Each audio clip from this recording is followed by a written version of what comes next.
بسم اللہ الرحمن الرحیم۔ السلام علیکم خواتین و حضرات، امید ہے آپ سب خیریت سے ہوں گے۔ پروگرام حیات رسول صلی اللہ علیہ وسلم کی ایک اور نشست کے ساتھ ہم حاضر خدمت ہیں، اور میرے ساتھ ہیں جناب محسن ممتاز۔ السلام علیکم محسن صاحب۔ وعلیکم السلام۔ بہت شکریہ آپ کے وقت کا۔ تو محسن صاحب، گزشتہ نشست میں ہماری گفتگو دعوت کے اس مرحلے تک پہنچی تھی کہ جب گفت و شنید سے بات آگے بڑھ کے اب ان کو انذار کیا جا رہا ہے اور اب عذاب کی طرف بات بڑھ رہی ہے، تو اس مرحلے میں رسول اللہ صلی اللہ علیہ وسلم کا یعنی رویہ کیا تھا مسلمانوں کا، اور قرآن مجید جو ہے وہ ان کے ساتھ کس طرح معاملہ فرما رہا ہے اس دور میں؟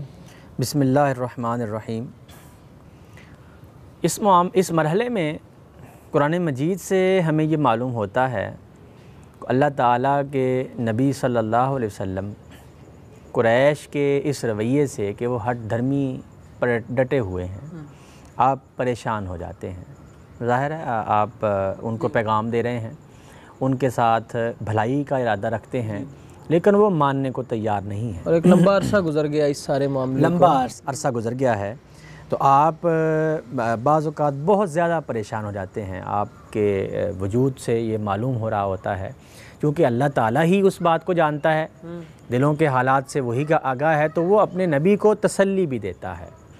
ٹھیک ہے۔ بعض اوقات ایسا ہوتا ہے کہ قریش جو ہے وہ کچھ چیزوں کا مطالبہ کرتے ہیں، آپ کو پریشان کرتے ہیں، زج کرتے ہیں، تو اللہ کی وہی ایسی چیز ہے جو نبی کو تسکین فراہم کرتی ہے، نبی کو اور آپ کے ساتھیوں کو۔ تو آپ وہی کے انتظار میں بھی رہتے، بار بار آسمان کی طرف دیکھتے کہ کہیں سے اب وہی آ جائے، اب وہی مجھے یعنی اللہ تعالیٰ مجھے وہی سے آگاہ کرے تاکہ مجھے بھی سکون ہو اور میں آگے پہنچا سکوں، جواب دے سکوں، باتوں کو میں فیس کر سکوں۔ اللہ تعالیٰ نے اسی طرح سورہ طٰہٰ میں فرمایا ہے، سورہ طٰہٰ جب شروع ہوتی ہے تو فرمایا یہ سورہ طٰہٰ ہے، ہم نے قرآن اس لیے نازل نہیں کیا ہے کہ آپ مشقت میں پڑ جائیں، یعنی آپ نے صرف پہنچانا ہے، آپ کی ذمہ داری صرف اتنی، آپ پریشان مت ہوں، انما انت مذکر، ٹھیک ہے، آپ صرف پہنچانے والے ہیں، نصیحت کرنے والے ہیں، کہہ دینے والے ہیں، ٹھیک ہے، آپ کا کام صرف بلاغ ہے، یعنی اگر یہ نہیں مان رہے تو آپ کو پریشان ہونے کی ضرورت آپ کو کوئی نہیں ہے، پریشانی کی ضرورت نہیں ہے۔ وہی کے انتظار کے لیے فرمایا اللہ بادشاہ حقیقی بہت برتر ہے، وَلَا تَعْجَلْ بِالْقُرْآنِ مِنْ قَبْلِ أَنْ يُقْضَى إِلَيْكَ وَحْيُهُ، پس تم قرآن کے لیے اپنی طرف اس کی وحی پورے کیے جانے سے پہلے جلدی نہ کرو، اور دعا کرتے رہو کہ اے میرے رب میرے علم میں اضافہ فرما۔ اس کا مطلب یہ ہے، اس آیت سے یہ معلوم ہوا کہ اللہ تعالیٰ جب وحی نازل کرتا آپ پر جبریل کے ذریعے تو آپ اس کو جلدی جلدی پڑھتے یا لینے کی کوشش کرتے تاکہ میں اسے حفظ کر لوں، جلدی سے یاد کروں تو نئی آ جائے۔ یہ ہوتا ہے نا، ایک انسان کے اندر یہ بات پیدا ہو جاتی ہے، تو جلدی یاد کروں وہی اگلی جلدی آ جائے۔ اللہ تعالیٰ نے اس بات سے روک دیا ہے، نہ یہ آپ کی ذمہ داری ہے، نہ وہ آپ کی ذمہ داری ہے کہ آپ نے ان کو منوانا ہے، آپ کا کام صرف ابلاغ ہے، تبلیغ ہے، پہنچا دینا ہے، آپ ان پر کوئی داروغہ نہیں ہیں، ان کے نام ماننے سے آپ کی ذمہ داری میں کوئی فرق نہیں پڑتا۔ انسان سوچتا ہے کہ یار ممکن ہے میری طرف سے کوئی مسئلہ ہو، اس وجہ سے یہ پہنچا نہیں رہا، ممکن ہے ان کو بات سمجھ نہیں آ رہی، تو اللہ تعالیٰ نے یہ بات واضح کر دی کہ ان کو پوری سمجھ آ رہی ہے، یہ ہر بات کو اچھے طریقے سے سمجھ رہے ہیں، اسی طرح سمجھ رہے ہیں جیسے باقی لوگ سمجھ رہے ہیں، ان کی زبان ہے، ان کی تہذیب ہے، ان کا کلچر ہے، اور ان کے متعلق ہی باتیں ہو رہی ہیں، تو وہ بات پوری طرح سمجھ جاتے تھے۔ اب فرشتے کے بارے میں بھی اللہ تعالیٰ نے فرمایا ہے وَمَا نَتَنَزَّلُ إِلَّا بِأَمْرِ رَبِّكَ، جبریل امین کہتے ہیں اللہ کے نبی کو، اور ہم اپنے رب کے حکم کے سوا نہیں اترتے، یعنی ہم خود سے نہیں آ سکتے آپ کے پاس، نہ ہی آپ کی مرضی سے قرآن اتر سکتا ہے، یہ جب چاہتا ہے رب وہی تب اترے گا، ہمارے آگے اور پیچھے اور جو کچھ اس کے درمیان ہے سب اسی کے اختیار میں ہے، اور آپ کا رب کسی چیز کو بھولنے والا نہیں ہے، اس کو یہ سارے حالات معلوم ہیں۔ قرآن مجید نے اس بات کو بڑی خوبی سے بیان کیا ہے سورہ اعلیٰ ہے، سبح اسم ربک الاعلیٰ، اپنے رب کے نام کی تسبیح پاکی بیان کیجئے جو بہت بلند ہے اس کا نام۔ الذی خلق فسویٰ، جس نے پیدا کیا پھر سنوارا ہے، جس نے اندازہ ٹھہرایا پھر اس کو چلا دیا ہے، جس نے چارہ اگایا ہے پھر اس کو سرسبز و شاداب کر دیا ہے۔ ہم آپ کو پڑھائیں گے، آپ نہیں بھولیں گے سوائے اس کے جو اللہ چاہے۔ وہ جانتا ہے جو ظاہر میں ہے جو پوشیدہ میں ہے۔ یعنی یہ آیات کس طرف اشارہ کر رہی ہیں کہ اللہ تعالیٰ جیسے انسان کو پیدا کرتا اور سنوار دیتا ہے، جیسے وہ اندازہ ٹھہراتا اور اس کو چلا دیتا ہے، جیسے وہ پنیری اگاتا ہے اور پھر اس کو سرسبز و شاداب کر دیتا ہے، اسی طرح قرآن تھوڑے تھوڑے عرصے میں آپ پر اترتا رہے گا اور آپ دیکھیں گے کہ یہ بھی سرسبز و شاداب ہو گیا۔ اچھا، تو اسی طرح یہ تدریجن جو ہے یہ بھی کمال کو پہنچ جائے گا، یہ کمال کو اچھا پہنچا۔ یعنی یہ جو پہلے مثالیں دی ہیں یہ اپنے نبی کی تسلی کے لیے، قرآن مجید کو جلدی نہ لینے کے لیے، ٹھیک ہے، اور اس پریشانی اور اضطراب سے دور کرنے کے لیے کہ آپ اس چیز سے بے فکر ہو جائیں۔ قرآن مجید نے اس سورہ اعلیٰ میں یہ آیات جو پہلی آیات ہیں مشکل آیات میں سے ہیں، آپ تفاسیر میں دیکھ سکتے ہیں کہ مفسرین نے کیا لکھا ہے اور کس خوبصورتی کے ساتھ مولانا امین حسن اصلاحی رحمہ اللہ نے اس بات کو بیان کیا اور اس بات کو کھولا ہے کہ اصل میں بات کیا تھی۔ تو اِنَّهُ يَعْلَمُ الْجَهْرَ وَمَا يَخْفَى، وہ چھپا اور ظاہر سب جانتا ہے۔ چھپا کیا ہوا ہے؟ اس کا پھیل جانا، اس کا سرسبز و شاداب ہو جانا، اس کا وہ جو کمال کا اس دور، کا کمال کا دور آپ سے چھپا ہوا ہے، اور اس وقت جو وہ جانتا ہے وہ آپ کے سامنے جیسے آپ دیکھ رہے ہیں۔ تو چھپا ہوا اور ظاہر دونوں کو جانتا یہ ہے۔ بھی ایک جو ہے وہ کمزور سا ایک پنیری ہے، پودا ہے، وہ لگا یہ ہوا ہے، کیسا سرسبز درخت بنے گا وہ بھی یہ نہیں۔ بننے والا ہے۔ آپ اس کی وجہ سے جو ہے وہ بے فکر ہو جائیں۔ قرآن مجید نے اللہ تعالی نبی صلی اللہ علیہ وسلم کو اس کے بعد تسلی دی ہے کہ آپ صبر اور نماز سے مدد حاصل کریں گے۔ فرمایا ہے یا ایھا المزمل قم اللیل الا قلیلا نصفہ او انقص منہ قلیلا، اے چادر میں لپٹنے والے۔ یہ بات اس بات کی کا پتہ دے رہی ہے کہ انسان جب چادر میں لپٹا ہو، اپنے لوگوں سے الگ ہو جائے، ایک سوچوں میں گم ہو، اضطراب کی کوئی کیفیت ہو، تو اس حالت کو یہ آیات بیان کر رہی ہیں۔ گمان جو ہوتا ہے، اے چادر میں لپٹنے والے، رات میں قیام کر مگر تھوڑا حصہ۔ رات کو آپ قیام میں کھڑے ہو جائیے، آدھی رات یا اس میں سے کچھ کم کر دے یا اس پر کچھ زیادہ کر لے، یہ آپ کو اختیار دے دیا گیا۔ یعنی یہ تہجد کی نماز کی طرف اشارہ ہو رہا ہے۔ اچھا، تو یہ اس دور میں جو ہے وہ قیام اللیل کا قیام اللیل کی آپ کو تلقین کی گئی، اور قرآن کی تلاوت کر، ٹھہر کر، غور و فکر کر کے، سمجھ کر، ہم تم پر عنقریب ایک بھاری بات ڈالنے والے ہیں۔ اس کی تیاری کے لیے وہ کیا تھی؟ وہ ہجرت ہوگی، اس کے بعد عذاب الہی ان کا منتظر ہے، جو اگلے مراحل اگلے مراحل کے لیے یہ بات تیار کرنے کے لیے ہے۔ بے شک رات میں اٹھنا دل جمعی اور فہم کلام کے لیے نہایت خوب ہے۔ اضطراب ختم ہوگا، یہ کیفیت جو آپ پر طاری ہے یہ ختم ہو جائے گی اور آپ دل جمعی کے ساتھ فہم کلام کی طرف متوجہ ہو جائیں گے، اور اپنے رب کے نام کا ذکر کیجئے اور اس کی طرف گوشہ گیر ہو جائیے۔ وہی مشرق و مغرب کا خداوند ہے، اس کے سوا کوئی معبود نہیں، تو اسی کو اپنا کارساز بنائیے۔ اور یہ لوگ جو کچھ کہتے ہیں اس پر صبر کیجئے اور انہیں خوبصورتی سے نظر انداز کر دیجئے۔ یہ تلقین میں شامل ہو رہا ہے۔ اس کا مطلب یہ ہے کہ وہ آپ کو زج کر رہے تھے، تنگ کر رہے تھے، تو اس مرحلے کے لیے ہدایت دی جا رہی ہے، اس مرحلے کی ہدایت دی جا رہی ہیں۔ اور ان خوشحال جھٹلانے والوں کا معاملہ، خوشحال جھٹلانے والوں کا معاملہ یعنی ان کے پاس پیسہ ہے، اقتدار ہے، ان کے پاس لوگ ہیں، وہ جو اقتدار ہے اس کی طرف آپ توجہ مت کیجئے۔ ان خوشحال جھٹلانے والوں کا معاملہ مجھ پر چھوڑ دیجئے اور انہیں کچھ دیر اور مہلت دیجئے۔ یہ مہلت کے جو ہیں وہ سزاوار ہیں، اس وقت ان کو مہلت دے دیجئے۔ دوسری آیات میں فرمایا ہے فَاصْبِرْ عَلَىٰ مَا يَقُولُونَ وَسَبِّحْ بِحَمْدِ رَبِّكَ قبل طلوع الشمس و قبل غروبها، تو جو کچھ مخالفین کہتے ہیں اس پر صبر کیجئے اور اپنے رب کی حمد کے ساتھ تسبیح کیجئے سورج کے طلوع اور اس کے غروب ہونے سے پہلے۔ صحیح۔ یعنی مخالفین جو کچھ کہتے ہیں اس کا مطلب یہ ہے کہ اب اللہ تعالیٰ اپنے نبی کو یہ حالات پیش آ رہے ہیں کہ نبی صلی اللہ علیہ وسلم پریشانی اور اضطراب کی کیفیت میں ہیں، تو اللہ اپنے نبی کو تسلی دے رہا ہے اور ان حالات سے نپٹنے کے لیے تیار کر رہا ہے۔ ٹھیک ہے۔ طلوع اور غروب کے وقت تسبیح، ٹھیک ہے۔ آپ دعائیں جو آپ دیکھتے ہیں نبی صلی اللہ علیہ وسلم سے معصور دعائیں، وہ ان آیات کی روشنی میں ہیں۔ ٹھیک ہے۔ وہ ان آیات کی روشنی میں نبی صلی اللہ علیہ وسلم صبح و شام کے اذکار پڑھے صبح و جاتے ہیں۔ شام کے جو اذکار ہیں وہ ان آیات سے معلوم ہو رہے ہیں۔ اس سے یہ بھی معلوم ہوا کہ حدیث میں نبی قرآن مجید کی تشریح ہوتی ہے، جو قرآن کہتا ہے نبی صلی اللہ علیہ وسلم اس کو اپنے عمل میں ڈھالتے ہیں۔ ٹھیک ہے۔ جو سید عائشہ نے فرمایا کہ وہ مجسم قرآن ہیں، وہ یہ بات ہے۔ صحیح۔ اور رات کے اوقات میں بھی تسبیح کرو اور دن کے اطراف میں بھی، تاکہ تم نہال ہو جاؤ۔ نہال ہو جاؤ، اس کنڈیشن سے، اس کیفیت سے بری ہو جاؤ۔ ٹھیک ہے۔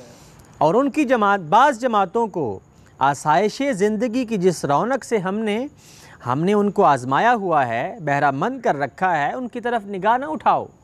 اقتدار میں ہیں، لوگ ان کے پاس ہیں، ان کے جو ہے مداح ہیں، لوگ ان کی طرف توجہ کر رہے ہیں، ہماری بات نہیں سن رہے یہ لوگ۔ قریش جو ہیں وہ ہماری بات کو، قرآن مجید کی بات کو نہیں سن رہے ہیں۔ یعنی اس سے کہیں یہ نہ سمجھ لیں کہ خدا ان سے راضی ہے یا بہت یہ اچھے کسی حال میں ہے۔ اچھے حال میں ہیں، ان کو اللہ تعالیٰ نے اچھے حال میں رکھا ہوا ہے، اور مسلمان اس حال میں ہیں، تو اللہ تعالیٰ فرما رہا ہے کہ اس کی طرف آپ توجہ مت کیجئے، اور تمہارے رب کا ذکر پائیدار اور بہتر ہے۔ یعنی اصل چیز یہ ہے، یہ رونقیں، یہ اقتدار، یہ اصل نہیں ہیں، اور ان قریب یہ ختم ہونے والے ہیں۔ اور اپنے لوگوں کو نماز کا حکم دو اور اس پر جمے رہو۔ لوگ جو آپ کے پاس ہیں، مسلمان ہیں، ہو رہے ہیں، ان کی آپ کی اللہ تعالیٰ تربیت فرما رہا ہے کہ نماز کا ان کو حکم دیجئے، اس پر جم جائیے۔ یہ نماز مسلمان کے لیے اللہ تعالیٰ کی راہ میں سب سے بڑا ایک ہتھیار ہے، ٹول ہے، اللہ کی راہ میں کھڑے رہنے کے لیے۔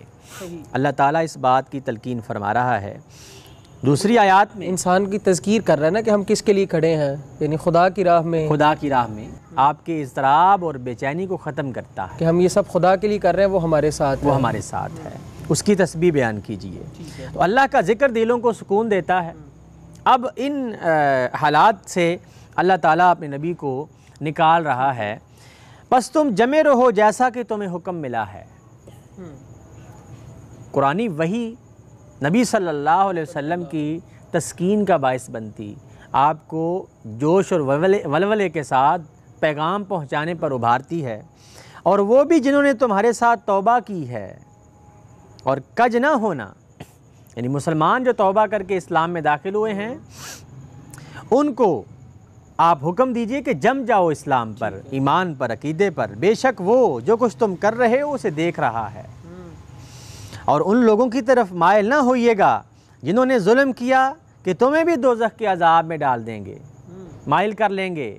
مسلمانوں کو کہا جا رہا ہے، ایمان والوں کو ان کے عقیدے ایمان پر مضبوطی سے جمے رہنے کا حکم جو ملا ہے، وہ یہ بات بیان کر رہی ہے کہ ان کی طرف مائل نہ ہو جانا، ان کے اقتدار کی طرف، ان کی باتوں کی طرف، ان کے زچ ہونے کی طرف۔ پریشانی کو ختم کرو، صبر اور استقامت کے ساتھ نماز پر ڈٹ جاؤ، اللہ کی تسبیح پر ڈٹ جاؤ، اور تمہارے لیے اللہ تعالیٰ کے سوا کوئی حامی نہیں ہے، پھر تمہاری مدد کرنے والا کوئی نہیں ہوگا۔ صحیح۔ تو اس مرحلے میں یعنی استقامت جو ہے وہ سکھائی جا رہی ہے کہ آپ استقامت سے رہیں، یہ اپنے انجام کو پہنچنے والے ہیں، یہ اپنے انجام کو پہنچنے والے ہیں۔ جو وقتی طور پہ جو خوشحالی ہے، یہ دیکھ کے یہ نہ سمجھیں کہ یہ بڑے اچھے حال میں، بالکل یہ ختم ہو جائے گی۔ نبی صلی اللہ علیہ وسلم کو اور ان آیات سے یہ معلوم ہو رہا ہے کہ اللہ تعالیٰ کے نبی مسلمانوں کے ساتھ جو رویہ ہونا چاہیے تھا، اس وقت ممکن ہے اپنی پریشانی کی وجہ سے وہ نہیں رکھ پا رہے۔ تو آپ کو یہ تلقین کی جا رہی ہے شاید کہ توجہ آپ زیادہ ان کے دوسری ساتھ، طرف ہو گئی ہے، توجہ جو ہے وہ اس طرف ہو گئی ہے کہ یہ مان کیوں نہیں رہے۔ جو ایمان لائے ہیں ان کی طرف سے ان آیات سے معلوم ہو رہا ہے کہ توجہ کچھ ہٹ گئی ہے۔ ٹھیک ہے، اور تم ان لوگوں کو اپنے سے دور نہ کرو جو صبح و شام اپنے رب کو پکارتے ہیں۔ قریش جو ہیں ان کو چھوڑیے، آپ ان کی فکر مت کیجیے، آپ کا کام پہنچا دینا ہے۔ جو ایمان لے آئے ہیں ان کو اپنے سے دور نہ کیجیے۔ اس کا مطلب یہ کہ آپ نے شاید اس وقت حالات سے پریشان ہو کر کچھ علیحدگی اختیار کی ہے، یا آپ ان مسلمانوں کی طرف وہ توجہ نہیں دے رہے جو دینی چاہیے، تو اللہ تعالیٰ آپ کو تنبیہ فرما رہا ہے، توجہ دلا رہا ہے کہ آپ ان لوگوں کے ساتھ رہیے جو صبح و شام اپنے رب کو پکارتے ہیں، اس کی خوشنودی چاہتے ہیں، یعنی رب کی خوشنودی چاہتے ہیں۔ ان کی ذمہ داری کا کوئی حصہ تم پر نہیں اور تمہاری ذمہ داری کا کوئی حصہ ان پر نہیں ہے، یہ اپنے اپنے کام کر رہے ہیں، تو مل کر کام کیجئے، مل کر رہیے اور اس پریشانی اور اضطراب کو دور کیجئے۔ اسی طرح ہم نے ان سے ایک کو دوسرے کے ساتھ آزمایا ہے کہ وہ کہیں کہ کیا یہی لوگ ہیں جنہیں اللہ تعالیٰ نے ہمارے درمیان سے اپنے فضل کے لیے چنا ہے۔ یہ اپنے فضل کے لیے اللہ تعالیٰ نے ان مسلمانوں کو چن لیا ہے۔ ان آیات سے یہ معلوم ہو رہا ہے کہ اللہ تعالیٰ نے مسلمانوں کو اپنے فضل کے لیے چن لیا ہے۔ اس بہار کو آپ عنقریب دیکھنے والے ہیں، ان کا اقتدار عنقریب ختم ہو جانے والا ہے۔ ہم نے ان کے مختلف گروہوں کو جن چیزوں سے بہرہ مند کر رکھا ہے ان کی طرف آنکھ اٹھا کر بھی نہ دیکھیے، قریش کی طرف، اور نہ ان کی حالت پر غم کیجیے، اور اپنی شفقت کے بازو اہل ایمان پر جھکائے رکھیے۔ ان آیات سے جو میں نے آپ کے سامنے تلاوت کی ہیں، یہ بات معلوم ہوتی ہے کہ نبی صلی اللہ علیہ وسلم کو اللہ تعالیٰ اپنی وحی کے ذریعے پریشانی اور اضطراب سے نکال رہا اور مسلمانوں کو ایمان اور استقامت پر دل جمعی سے قائم رہنے کی تلقین فرما رہا ہے۔ ٹھیک ہے محسن صاحب، گفتگو کے سلسلے کو یہاں سے آگے بڑھاتے ہیں۔ تو سیرت کی کتب میں ہمیں ایک بڑا اہم ایک دور ملتا ہے جس کو عام الحزن کہتے ہیں، غموں کا سال، اور معلوم ہوتا ہے کہ وہ اتنے شدید مصیبتوں کا اور غموں کا سامنا کرنا پڑا ہے کہ اس کا نام ہی غموں کا سال پڑ گیا ہے۔ تو ہمیں ذرا یہ اس کی تفصیلات تو بتائیے کہ یہ کیا جو ہے وہ اس دور میں ہوا ہے کہ اس کو عام الحزن کہہ رہے ہیں۔ یہ عام الحزن میں پہلا واقعہ یہ پیش آتا ہے کہ ابو طالب کی وفات ہو جاتی ہے۔ اچھا، ابو طالب وہ شخص ہیں جو نبی صلی اللہ علیہ وسلم کے ساتھ کھڑے تھے، پوری سپورٹ میں کھڑے ہیں، اور قریش کے مصائب اور مشکلات جو انہوں نے ڈھانی ہیں نبی صلی اللہ علیہ وسلم پر، اس کے سامنے ان کے سامنے بالکل ڈھال بنے ہوئے ہیں۔ ہاں بالکل۔ تو قریش جو ہیں وہ اپنے مطالبات ان کے ساتھ پاس لاتے اور یہ آگے سے کوئی جواب نہ دیتے۔ یعنی ابھی تک اگر وہ رسول اللہ پر کو ہاتھ نہیں ڈال پا رہے تو وہ اس کی وجہ یہی ہے، وہ ابو طالب ہیں، ان کی وجہ سے یہ رکا ہے پورا معاشرہ، رکا ہوا ہے۔ ٹھیک ہے۔ اور اللہ کے نبی صلی اللہ علیہ وسلم کو اب ان کی وفات سے وہ حزن اور غم پہنچا ہے کہ آپ جو ہیں وہ بالکل بہت زیادہ پریشان ہو۔ سپورٹ بھی یعنی ختم ہو گئی ہے، اور ابو لہب قبیلے کا سردار بن گیا ہے۔ اچھا، یعنی ابو طالب کی وفات کے بعد یہ تو دوہرا جو ہے وہ غم ہو۔ بنو ہاشم کا سردار ابو لہب بن گیا ہے۔ تو یہ ابو لہب کون تھا؟ وہی جو قریشیوں کے ساتھ مل کر نبی صلی اللہ علیہ وسلم کے ساتھ جو ہے وہ ان کو تنگ کرنے کی پوری اسکیمیں بنا رہا تھا۔ تو اب وہ خود قبیلے کا سردار بن گیا ہے، یعنی جو وہ مخالفین کا جو وہ سرغنہ ہے وہ اب خود آپ کے قبیلے کا سردار بن گیا ہے، اور آپ کو جو کفالت جو سپورٹ چاہیے تھی وہ ختم ہو گئی ہے، اور جو ایک قبیلہ حفاظت کرتا ہے اپنے فرد کی، حفاظت بھی ختم ہو گئی ہے، اور وہ مل کر اللہ کے نبی صلی اللہ علیہ وسلم کو زج کر رہا ہے۔ آپ کسی کو قرآن کی آیات سنانے جاتے ہیں تو پیچھے سے یہ جاتا ہے ابو لہب اور اس کو کہتا ہے خبردار اپنے باپ دادا کے دین پر رہنا، یہ تمہیں بزرگوں سے برگشتہ نہ کر دے۔ تو یہ ابو لہب، اس کا یہ کردار کہ اس نے اپنی سپورٹ سے ہاتھ کھینچ لیا، جو قبیلہ اپنے فرد کی کیا کرتا ہے، جیسے ابو طالب نے قبیلے کا سربراہ ہونے کی وجہ سے آپ کا ساتھ دیا ہے، ویسا ساتھ چاہیے تھا۔ یعنی وہ اپنی عربوں کی جو روایات تھیں اچھی اس کو بھی نہیں، اس کا پاس نے ختم کر دیا اور قریشیوں کا ساتھ دے رہا ہے۔ اللہ کے نبی صلی اللہ علیہ وسلم قرآن پڑھتے ہیں تو مذاق اڑاتا ہے، کہیں سنانے جاتے ہیں تو مذاق اڑاتا ہے، ان لوگوں کو زج کر رہا ہے جو ایمان لاتے ہیں، ایمان لانے میں جو ایمان لا رہے ہیں ان کے درمیان رکاوٹ بنتا ہے۔ تو یہ اس کے کام تھے ابو لہب پہلی، اب بطور سردار بالکل اب یہ پریشانی جو ہے وہ بڑھ گئی ہے۔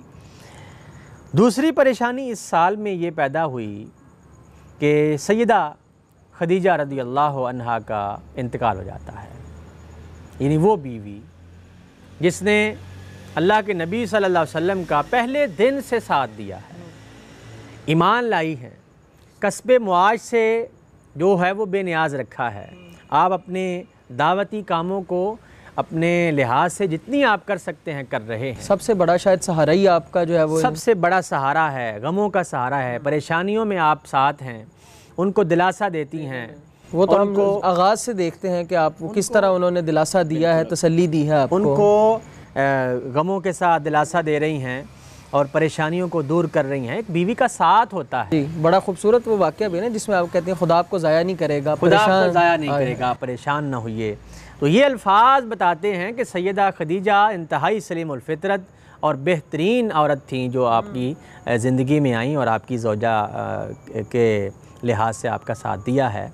تو اب دیکھیے کہ نبی صلی اللہ علیہ وسلم نے اس معاشرے میں جہاں ایک سے زیادہ شادیاں کرنا کوئی کام ہی نہیں ہے، ہر ایک کر رہا ہے، آپ نے ان 12 سال میں 11 سال میں 11ویں نبوی میں یہ واقعہ ہوا ہے، اور اس سے پہلے بھی 15 سال شادی کے جو پہلے بھی ہیں، تو آپ نے یہ ایک ہی بیوی کے ساتھ گزارے۔ یہ لوگ جو اعتراض کرتے ہیں کہ وہ زیادہ شادیاں آپ نے کی ہیں، وہ ان کی وجوہات کوئی اور ہیں۔ اپنی وہ ساری جوانی کی زندگی تو انہوں نے گزار لی ہے۔ اب تقریباً 50 سال کی عمر ہے، آپ نے ایک ہی زوجہ کے ساتھ گزاری ہے۔ یہ آپ کی وفات سیدہ خدیجہ کی نبی صلی اللہ علیہ وسلم کے لیے بہت زیادہ جو ہے وہ غم کا باعث۔ پھر وہ آپ کے جو گھر کا سارا معاملہ بھی جو ہے وہ انہوں نے سنبھال رکھا ہے، اور وہ جو مال اپنا خرچ کر رہی ہیں آپ کو بے نیاز رکھا ہے کسب معاش سے۔ اور آپ کی 4 بیٹیاں تھیں، اور 4 بیٹیاں جو ہیں وہ 2 کا نکاح ہو گیا تھا، اور 2 آپ کی جو ہے وہ زیر کفالت تھیں۔ ایک حضرت عثمان کے نکاح میں تھی، اور دوسری حضرت ابو العاص جو حضرت خدیجہ کے بھانجے تھے ان کے نکاح میں تھیں۔ تو 2 بیٹیاں جو ہیں وہ زیر کفالت تھیں نبی صلی اللہ علیہ وسلم کی، حضرت سیدہ فاطمہ ہیں اور دوسری ام کلثوم ہیں۔ تو یہ 2 بیٹیاں نبی صلی اللہ علیہ وسلم کی زیر کفالت تھیں، اور حضرت سیدہ خدیجہ کا انتقال ہو جاتا ہے۔ یہ 2 واقعات ایسے واقعات ہیں کہ ایک تو قبیلے کی طرف سے وہ بات جو بنو ہاشم کی کے فرد ہونے کی حیثیت سے آپ کو حاصل تھی وہ ختم ہو گئی ہے، اور اب آپ یہ دیکھ رہے ہیں کہ میں کسی قبیلے کا حلیف بن جاؤں، کسی قبیلے کو کہوں کہ تم میری حفاظت میں یعنی 2 اتنے اہم شخصیات کی جانے کی وجہ سے اس کو غموں کا سال کہہ دیا کہ وہ نوعیت ہی بدل گئی ہے۔ ایک تو جو باہر کی وہ جو آپ کو سپورٹ تھی وہ، اور گھر میں جو ایک سپورٹ تھی وہ دونوں چلی گئی ہے، گھر کی سپورٹ بھی چلی گئی ہے اور باہر کی سپورٹ بھی چلی گئی ہے۔ تو یہ اس لیے اس سال کو عام الحزن کہا جاتا ہے۔ بہت شکریہ محسن صاحب، یہ گفتگو جو ہے وہ اتنی خوبصورت اس وقت چل رہی تھی، میں چاہ نہیں رہا تھا کہ اس کو ختم کیا جائے۔ اگلی نشست میں گفتگو کا سلسلہ یہیں سے جاری رکھیں گے۔ خواتین و حضرات، تب تک کے لیے ہمیں اجازت دیجیے، اللہ حافظ۔